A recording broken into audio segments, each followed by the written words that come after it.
Hello, नमस्कार दोस्तों। आपके अपने YouTube channel technical simple support में आपका एक बार फिर से एक नई वीडियो में स्वागत है फ्रेंड्स। दोस्तों, राजस्थान 4th ग्रेड के जो डॉक्यूमेंट्स आपको चाहिए उसके लिए मैं ये वीडियो बना रहा हूँ। देख लीजिए आप क्या क्या डॉक्यूमेंट चाहिए। ठीक है, ये डॉक्यूमेंट्स आपके पास होना ज़रूरी है। अगर आपके पास नहीं है तो जल्दी से जल्दी इसको बनवा लीजिए। ठीक है, तो सबसे पहले मैं जनरल कैंडिडेट की बात करूँगा। जनरल मतलब कि जो स्पेशल कैटेगरी से जो बिलोंग नहीं करते हैं, जो स्पेशल कैटेगरी से बिलोंग नहीं करते हैं, पहले उनकी बात करेंगे और उसके बाद जो स्पेशल कैटेगरी से बिलोंग करते हैं उनके लिए भी जो लिख रखा है आपको साफ साफ बताते हैं। ठीक है, तो देख लीजिए। अगर आप जनरल, यहाँ साफ साफ लिखा हुआ है, देख लीजिए आप यहाँ पर general, OBC, EWS, SC, ST या MBC, इन कैटेगरी से आप बिलोंग करते हो तो आपके लिए जरूरी डॉक्यूमेंट्स क्या होंगे। आपके पास 4th ग्रेड आवेदन पत्र जो आपने भरा था फॉर्म, वो फॉर्म आपके पास उसकी कॉपी होनी चाहिए, निकलवा लीजिएगा। चरित्र प्रमाण पत्र। अब ये चरित्र प्रमाण पत्र क्या होता है, कहाँ से बनता है, ये बहुत से कैंडिडेट होंगे जिनको पता नहीं होगा, तो उनके लिए मैं बता दूं कि ये चरित्र प्रमाण पत्र आपने लास्ट कॉलेज या स्कूल, अगर आपने सिर्फ 10वीं की है, आपने सिर्फ और सिर्फ 10वीं की है तो आपको ये आपके हाई स्कूल से मिल जाएगा। और अगर आपने कॉलेज किया है, 12th किया है, तो आपको ये आपके कॉलेज से मिल जाएगा। वहाँ जाके आपको बोलना पड़ेगा कि मुझे जॉब के लिए इसको बनवाना है, बता दीजिए कि कैसे बनेगा। तो आपको तुरंत ही वो हाथों हाथ आपका चरित्र प्रमाण पत्र, आपने पहले अगर नहीं लिया होगा तो आपको हाथों हाथ वहाँ से मिल जाएगा। ठीक है, तो वहाँ जाके आप इसको ले लीजिएगा, या फिर 1-2 दिन टाइम देते हैं कि आप कल या परसों आ जाइएगा, दो वैसे भी आपको जाके ले सकते हैं। दूसरा है आपका जाति प्रमाण पत्र। जाति प्रमाण पत्र ये बहुत ही जरूरी डॉक्यूमेंट्स है, इसको आप अभी से अप्लाई कर दीजिए, क्योंकि इसको बनने में, जात को बनने में कम से कम 7 से 10 दिन लग जाएंगे। ठीक है, 1 हफ्ता से 10 दिन आपको कम से कम लग सकता है, तो इसको अभी अप्लाई कर दीजिए जात के लिए। ठीक है, ये जाति प्रमाण पत्र जरूरी है। अगर आप जनरल से बिलोंग करते हो तो उतनी ज़रूरी नहीं है, लेकिन जनरल के अलावा आप किसी भी कैटेगरी से बिलोंग करते हो तो आपके लिए ये ज़रूरी दस्तावेज है, इसके ज़रूरी से ज़रूरी आपको अप्लाई कर देना है जाति को। ठीक है फ्रेंड्स, अब इसके बाद आपका आता है निवास। ठीक है, मूल निवास, देख लीजिए मूल निवास को भी आपको अभी से अप्लाई कर देना है, क्योंकि ये भी 1 हफ्ता से कम टाइम नहीं लेता है, इसको बनने में टाइम लगता है। ये निवास जरूरी है, आपको इससे पता चलता है कि आप कहाँ का रहने वाले हो। ठीक है, आप मूल राजस्थान के मूल निवासी हो या फिर नहीं हो। ठीक है, ये वीडियो स्पेशली राजस्थान वालों के लिए बनाया जा रहा है, अदर स्टेट के लिए अलग से वीडियो बनाया जाएगा, जिसमें अदर स्टेट वाले कैंडिडेट को क्या क्या देना है, क्या क्या नहीं देना है, उसमें ऐसे ही लॉन्ग वीडियो बनाऊंगा और उसमें सबको बता दूंगा लिख करके। अब दूसरी आ जाती है आपकी आय प्रमाण पत्र। आय प्रमाण पत्र भी आपको बना लेना है, जिससे आपको पता चलता है कि आपके परिवार की आय क्या है, इनकम क्या है, वार्षिक आय क्या है, उस पर लिख कर आता है कि आपकी वार्षिक आय कितनी है। ठीक है, और कोशिश करना है कि जो आय प्रमाण पत्र आप बना रहे हो, जो इनकम बनवा रहे हो, इनकम सर्टिफिकेट, उसमें कम से कम पैसा, कम से कम आय वाला मतलब कि उसमें बनवाना है। कि जैसे 95,000 बिहार में बनता है और किसी स्टेट में 1 लाख का बनता है, किसी में 85,000 का बनता है। जितना कम हो सके उतना कम बनवाना है, जिससे आपको आगे चल के बहुत बढ़िया बेनिफिट मिलने वाला है।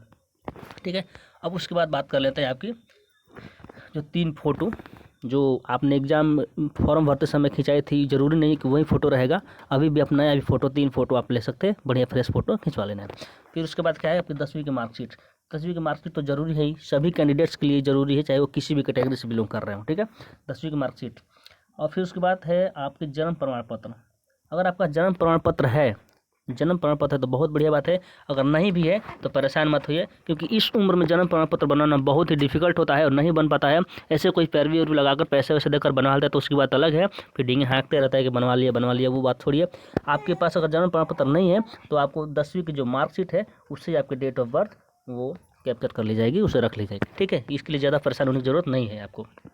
उसके बाद आपके आ जाते हैं नॉन क्रीमी लेयर। OBC की जो OBC कैंडिडेट हैं उनके पास नॉन क्रीमी लेयर होना बहुत ही ज़रूरी है, और इसको बनने में कम से कम 21 दिन का टाइम लगता है। ठीक है, कम से कम उस पर लिखा रहता है कि 21 दिन में बन के आपको मिलेगा, लेकिन 15 दिन में, 18 दिन में बन के ये मिल जाता है। तो इसको ज़रूर अप्लाई कर दीजिएगा, जिससे आपको पता चलता है कि आप क्रीमी लेयर से हो या क्रीमी लेयर से नहीं हो। ठीक है, तो इसको आप अप्लाई कर लेना है, नॉन क्रीमी लेयर, यानी कि आप क्रीमी लेयर से नहीं हुई सर्टिफिकेट आपके पास होना बहुत ही ज़रूरी है। अब इसके बाद मोबाइल नंबर आपको वही देना है, वही रख लेना है अपने पास, चालू रखना है जो मोबाइल नंबर आपने फॉर्म अप्लाई करते समय दिया था, जिस पे OTP आया था, जिससे आपका ईमेल आईडी और मोबाइल नंबर दोनों, मतलब कि जो आपने फॉर्म भरते समय दिया था वही सेम टू सेम पर रखना है और उसको चालू रखना है हमेशा के लिए। अब इसके बाद बात कर रहे थे आपकी ये पासपोर्ट साइज़ फ़ोटो।